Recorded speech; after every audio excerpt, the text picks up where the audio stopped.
என் பேருக்கு யார் டெலிகிராம் அனுப்பிச்சிருக்காங்க?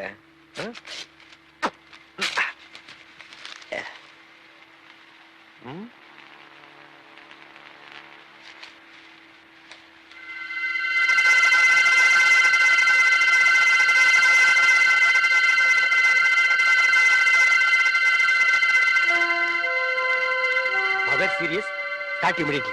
தமிழ், உனக்கு அம்மா இருக்காங்களா? இத்தனை நாள் நீ அனாதைங்கள நினைச்சிட்டு இருந்த. நீ ரொம்ப கொடுத்து வச்சப்பா. இத கேட்கும்போது எனக்கு ரொம்ப சந்தோஷமா இருக்குப்பா. என்ன சார் இது? பெத்து போட்டுட்டு விட்டுட்டு போன அம்மா இப்ப செத்து போறப்ப கூப்பிட்டு அனுப்பிச்சிருக்கா. அம்மா சீரியஸ் உடனே கிளம்பிவான்னு போட்டிருக்கேன். என்ன சார் அது? இத்தனை வருஷமா இல்லாத அம்மா திடீர்னு எங்க சார் முளைச்சாங்க? அப்படின்னா இத்தனை வருஷமா நான் அனாதை நினைச்சிட்டு இருந்ததெல்லாம் பொய்யா?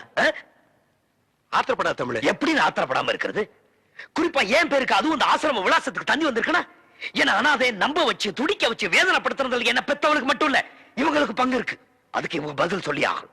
கொஞ்சம் பொறுமையாயிரு தமிழ். நீ குழந்தையா இருந்தப்போ உன்னை இந்த விவேகானந்தா அநாத ஆசிரமத்துல கொண்டு வந்து சேர்த்தது யாரு என்னங்கிற விஷயம் எனக்கு முன்னாலே இருந்தாரே பெரியவர், அவருக்கு தான் தெரியும். இப்போ அவர் உயிரோட இல்ல. உனக்கு இருக்கிற சந்தேகமும் குழப்பமும் எங்களுக்கு இருக்கு. இந்த குழப்பத்திலிருந்து ஒரு முடிவுக்கு வரணும்னா நீ ஒண்ணு செய். இந்த தந்தியில கொடுத்திருக்க விலாசத்துக்கு போய் பார். எதுக்கு சார்? எதுக்கு? அள்ளி அணைக்க வேண்டிய நேரத்தில் தள்ளி வச்சுட்டு இப்போ கொள்ளி வைக்க போற நேரத்தில் கூப்பிட்டு அமைச்சிருக்காளே அதுக்கா? இத வரப்பா, இதெல்லாம் விதியோட விளையாட்டு. ஆமா சார், மனுஷன் பண்ற தப்புக்கெல்லாம் விதிங்கிற பேரை சொல்லி தப்புச்சுங்க. இப்போ விதிங்கிற பேரை சொல்லி நானும் ஒரு தப்பு பண்ண போறேன். அந்த அம்மாவோட விலாசத்துக்கு போய் நான் அவங்கள பார்க்க போறது இல்ல. இத்தனை நாள் இல்லாத அம்மா இனிமேல் இல்லாம இருக்கட்டும். அபசகுணமா பேசாதப்பா. பைத்தியகாரத்தனமா பேசாத தமிழ். தமிழ், உங்க அம்மா உயிரோட இருக்கிறப்பவே நீ போய் அவங்கள பாக்குறது தான் நல்லதுன்னு நாங்க நினைக்கிறோம். முடியாது. தமிழ், தமிழ் சார், நான் பாத்துக்கிறேன். அந்த டெலிகிராம் கொடுங்க. தமிழே, தமிழே கொஞ்சம் நில்லுப்பா. சாமியார் சொல்றது எனக்கு என்னமோ சரின்னு படுது.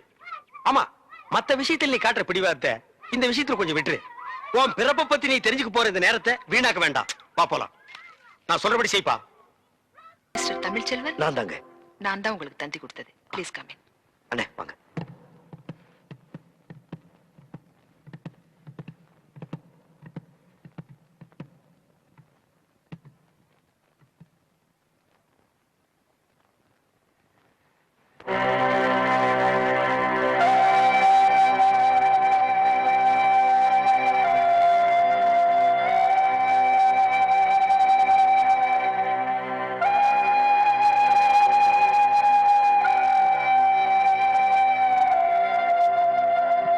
மேரி அம்மா கடைசி நிமிஷம் வரைக்கும் உங்களை தான் எதிர்பார்த்துட்டு இருந்தாங்க. ஆனா நீங்க வரல. தன்னுடைய கடைசி ஆசையா நீங்க தான் அவங்களுடைய இறுதி ஊர்வலத்துல சிலுவையை தூக்கிட்டு வரணும்னு உயிர் பிரியிற அந்த நேரத்திலையும் என்ன கூப்பிட்டு சொன்னாங்க. வேற எதுவும் சொல்லலையா சிஸ்டர்? இல்ல, அதுதான் அவங்க சொன்ன கடைசி வார்த்தை.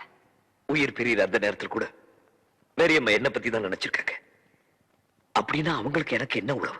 ஊர்வலத்துல சிலுவையை தூக்கிட்டு போறதுக்கு நீதான் வேணும்னு உறவுக்காரங்களுக்கு சொல்லி அனுப்புற மாதிரி உனக்கு தந்தி கொடுத்து வர வச்சிருக்காங்கன்னா இதுல இருந்து தெரியலையா நீதான் அவங்க புள்ளன்னு? சிலுவையை தூக்கிட்டு போறது நம்மள கொள்ளி வைக்கிற மாதிரி இல்லையா?